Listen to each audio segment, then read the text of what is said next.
سلام دوستان عزیز، خواستم یه چیزی بهتون نشون بدم. این پمپ آب که آبیاری میکنیم، این چاه، خود چاه هستش، تقریبا عمقش 220 متره. با این پمپ ژنراتور برق، نمیدونم چند اسباب بخاره، حالا نمیدونم چه بزرگه دیگه، استارتشو دیدیم. بعد از اینجا استارت میخوره، میچرخه، بعد اینجا این به ژنراتور بسته میشه، اینم گیر باکسشه، میچرخه گیر باکس، اینم اینا رو میچرخونه داخل این لوله ها هستش. آخر ته شاه این هستش، این میچرخه آبو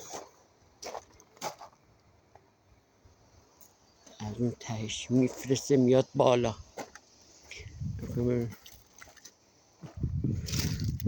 از اینجا میاد بالا، دونه دونه اینا رو میکشه. این وقتی میچرخه دونه دونه اینا پر میشه، میاد تا میرسه اونجا. بعد از این لوله ها میاد آخرین لوله که این هستش، با این میره رو حوض. اینم گیر باکسش، اون گیر باکسش، این چیز دیگه نه، چی کاورش هستش. بعدا اینا پلاستیکا، اینا دوره اینا بسته میشه که چی محکم صاف بشن. چطور بهتون میگم، یعنی راست واستن داخل این لوله ها. بعد چند تا هر کدوم اینا رو بشمارین عمقه، حالا فکر کنم 10 تاشم مونده داخل چاه. اندازه چاه اینقدیه، نگاه کنید. حالا فکر کنم 50 تا اینجا باشه، 50 تا باشه، 60 هستش.